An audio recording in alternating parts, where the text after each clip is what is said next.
В Мангостауской области задержали наркосбытчика. Им оказался мужчина в почтенном возрасте. 57-летнего жителя Актау арестовали в момент сбыта синтетического наркотического средства, называемого в определенных кругах «скорость», весом 17 миллиграммов. Так, руки покажите. Камеру. У вас в кармане имеется запрещенные предметы? Что имеется? Наркотик. Что за наркотик? Опий?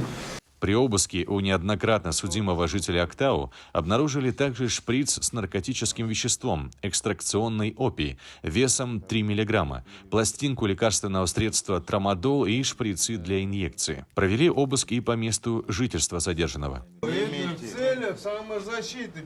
Мне никто запретить Вот не снимай. имеет права у меня дома снимать. Я тоже буду снимать.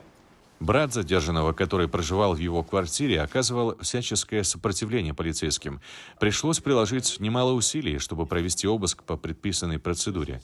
В итоге в квартире, где проживал задержанный, также нашли целлофановый сверток с марихуаной весом более 5 граммов и 12 шприцов для инъекции.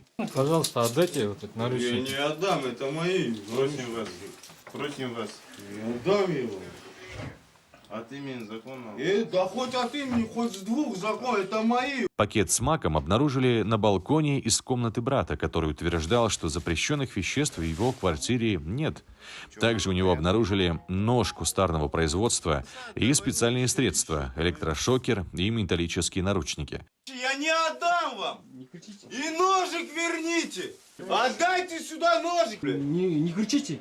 Мы назначим экспертизу. Не да, это специальные ваши экспертизы. Потом после экспертизы вам Какая ведут. экспертиза? В ходе проведения республиканского оперативно-профилактического мероприятия «Правопорядок» на территории города Актау за совершение сбыта синтетического наркотика альфа-ПВП, то есть в народе скорость, был задержан 57-летний местный житель, уроженец города Актау. В настоящее время в отношении задержанного начато досудебное расследование по статьям 297 и 287 Уголовного кодекса Республики Казахстан. Задержанный водворен в изолятор временного содержания.